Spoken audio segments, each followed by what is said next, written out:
So we have a last question. Maybe it's specific to Marie Curie Global Fellows who share their time, the 3 years between 2 different countries and 2 different research institutions. So there are concerns that at some point, maybe one of the participating institutions might change its research agenda and its focus, and then it may seem, and the fellow is somewhere in between, so trying to retain the link and the bond between the two, within the 2 institutions. So how do we keep this connection alive between the 2 partner institutions with us as fellows in the middle? Who should answer? I guess I'm going to maybe has a bad experience with one of the partner institutions. I don't know of any institutions which change so rapidly, so quickly. That is really a major issue, because normally talk about a few years now, which is, and I think institutions, even if they are quick, which is rarely the case, institutions really do not change that drastically in a short time period. At least the ones I know from Germany or from Europe. You have some kind of inertia in this case, let's say, which helps this to maintain its continuity. So this problem for me, I really don't know about it.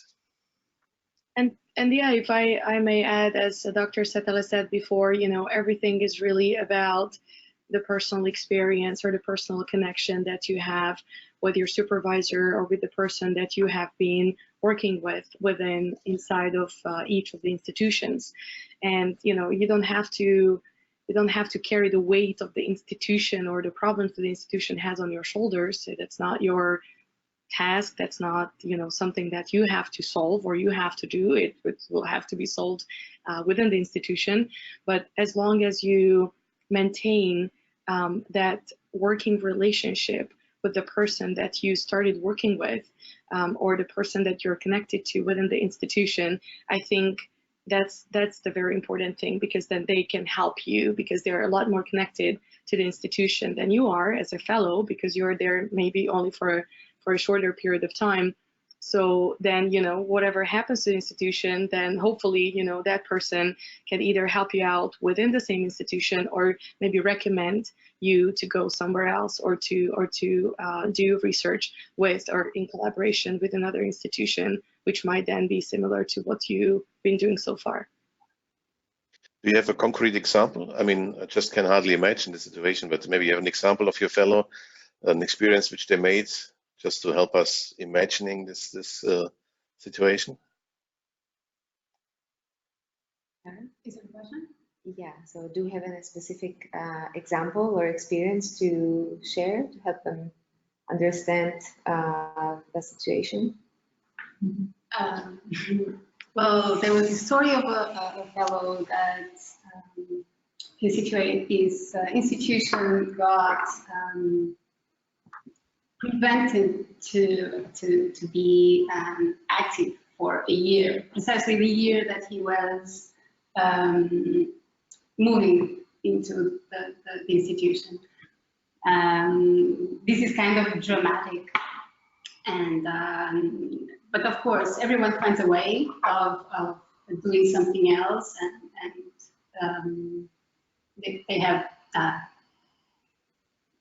but time is lost meanwhile, right? We have only 2 years to here, and then we have to figure out our way again, figure out new ways of collaboration, and sometimes the subjects are no longer so much interesting or interconnected with the other location, Europe, and that would be one of the concerns of how to keep the two collaborations. Sometimes the fellow may need to just double their work and maybe work in 2 projects in order to keep both good terms with both institutions. This could be one example, and I was wondering if there is strategies, and then there is other situations. Sometimes you may need to move to a different institution, and I don't know if that is easy within the framework of our fellowship. So just whether you have some input or your own experiences on this kind of situation. Maybe on the formalistic part, Victoria can talk about this, how to change institutions. But I know we have Marie Curie people as well, and normally if you're linked to a person, like was said before, that's normally let's say the baseline for the work. So if you're linked to the person, they normally don't change that rapidly, that kind of interest and kind of work. I think it should always work out. I don't know these extreme cases of the change, or let's say institution being shut down for a year or something like this. What you said before, that's something I don't really know in our system. I don't know a single case actually, but maybe I'm just ignorant. So in my world, it's all kind of always like you have some good links, you continue your work. Even myself, I do not always care what the heads of our institutions say. I just keep on going, which is always a good recipe in the long term to stick to the things you want to do, even if sometimes the leaders want to have things been done differently, but you have to be a bit, let's say, persistent to this. And if you have a colleague who works on a certain field you like to interact with, I think there's always this continuity is always there, but it's maybe my limited, let's say, experience in this context. Victoria, what about changing institutions during a Marie Curie fellowship? I personally, in the past 7 years, I have not come across with that either, either here or back in Europe. I mean, I know of cases that, for example, you left from one home institution, let's say in Italy, but you went back to an institution in Germany, which is obviously legal, and it's possible because we require the return phase to stay within the European research area, so you don't have to necessarily, go back to the same institution where you were before your fellowship. So that's a possibility, but it's not because something would have happened to that institution before, or it would disappear, or it would go bankrupt. So not like an actual personal experience. I'm sure if it happens, there are legal ways of how you can move to another institution without losing the money and without really interrupting much of your research or much of the collaboration that you've been having. It might obviously take some time because of all the paperwork, but I don't see why it would not be a possibility for you to continue your work within a different institution within your research field. Thank you. Thank you. Any more questions? Thank you. That was from us. Thank you. Thank you. Okay, I am back. Thank you for that, Dimitra. So we have had a look here at the questions online, and there are not a lot of them, which is either a very good sign or a very bad sign. I choose to think that it's a very good sign. Everybody was super clear, and Victoria, you simply laid out the list of tools and financial instruments that our fellows can tap into to just start doing establishing good collaborations and maintain them in the long run. So I think if my fellow colleagues agree, I will just end with one of the questions that is in the online chat, which I think is interesting and a little bit provocative, and maybe that's a good way to sort of close the discussion. And this is actually something that our fellows have also indicated as a potential reason for mobility, which is, and I personally connect with that one because I come from Portugal, where the funding for research has been very fluctuating, and research has never been really a priority for the government. And so some fellows have pointed out that a reason to be mobile is to escape from funding limitations in their home countries. And the question is actually around whether, the fact that we're more and more mobile, or there's a push for increased mobility in our careers, could actually be a reflection of greater precarity in jobs in the research careers. What are your personal views on this? I would say it's really the case. I think we could observe from Spain and Portugal, for example, in the last, let's say, 5 to 8 years, we had a lot of people coming to Europe, to Central Europe or Germany, which has the risk of something like a brain drain, no? That all the good people go outside the country, maybe even like to stay in places like Germany, or maybe not UK nowadays, but others like France, and maybe not really going back again. That's a risky thing behind. So we had lots of applications, especially from the Iberian Peninsula.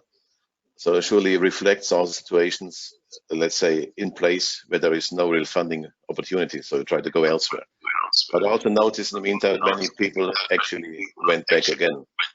So they in the end, they got some good jobs in places, and then have been quite, let's say, successful in the end. Also, we got some people, for example, from Brazil, by number of applications from Brazil, and now some of them went back with professorships. So one of my colleagues had to cancel, or had to finish his contract. He had a 4 years contract with us. After 2 years, he got a professorship in Sao Paulo, so he went back to Brazil. So that's also the case. I think it's there's kind of waves, I would say. Surely an economic aspect in there, and we just can hope that it's not a long-lasting thing in the same place over a long time, because otherwise you lose all your, let's say, good brains for the country. But it's really true that economics surely plays a role. If there's no alternative in your country, you're somehow forced to be mobile, which I think is okay, as long as you keep in mind that you also have something beyond the economic, let's say, motivation to go elsewhere. Vicky, do you have anything to add? Yeah, and I think that that's why the Commission is also looking at this, and it's realizing that there are gaps within the European research area in terms of those countries that are hosting, for example, more fellows or grantees versus the ones that don't. So they are trying to come up with different initiatives.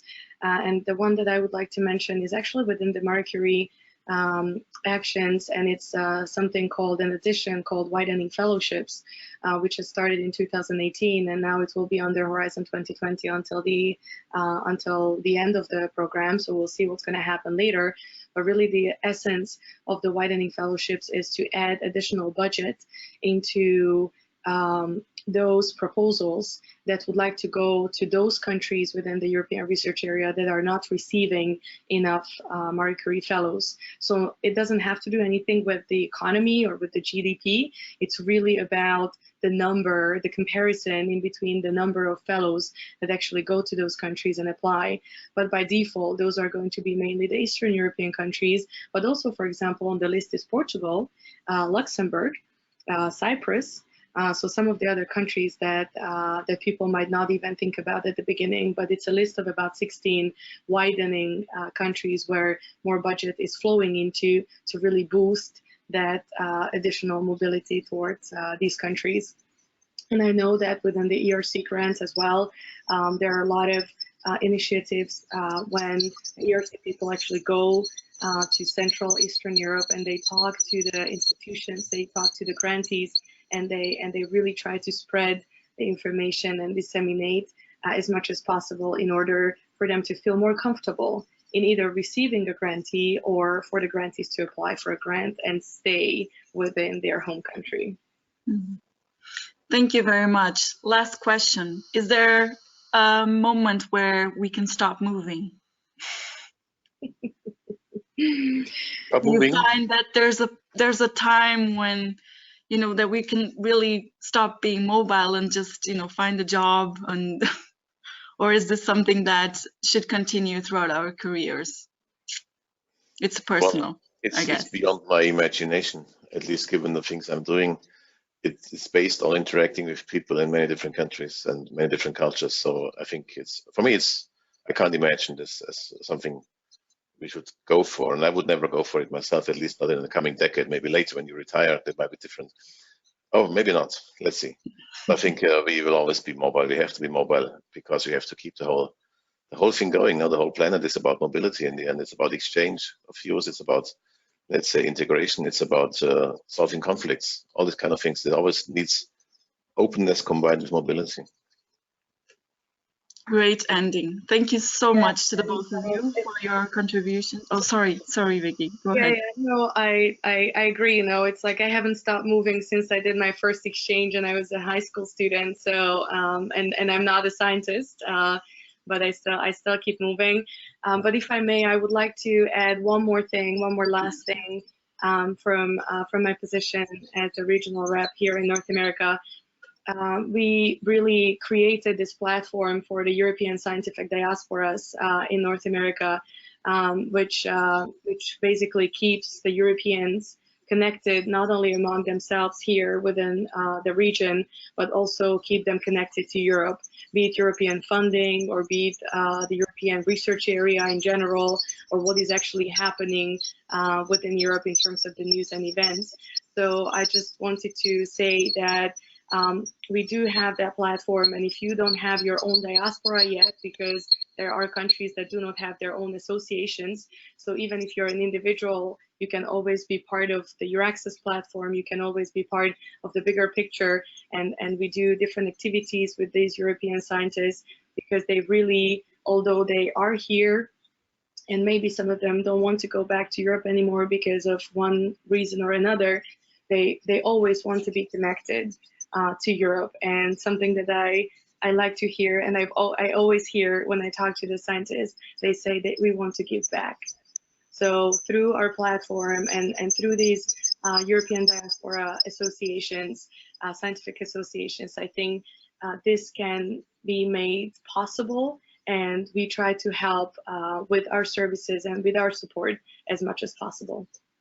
And there's an European scientific diaspora meeting every year, correct, Vicky? Yes, correct. We are planning our 5th annual meeting of the European scientific diasporas in North America, which will be this December here in Washington, D.C. I will not disclose yet the exact date and place. I will do that next week. But definitely, if you cannot come, we'll record the session so you can be part of it. But what I can say, the topic will be focused on open access and open science. Great topic. Thank you again. Do you have anything else to add before I interrupt everybody? Thank you very much. It was a nice occasion, nice thing to interact. So Thank you.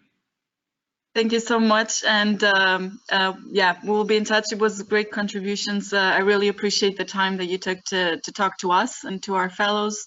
And there's a lot of valuable information already that was shared, and I'm sure they will be able to use to continue building their networks over space and time. Thank you again for everything. Have a good day. Thank you. Bye. Bye. Thank you from Boston too. Have a great day. Bye-bye. Bye. Thank you. Bye-bye. Bye.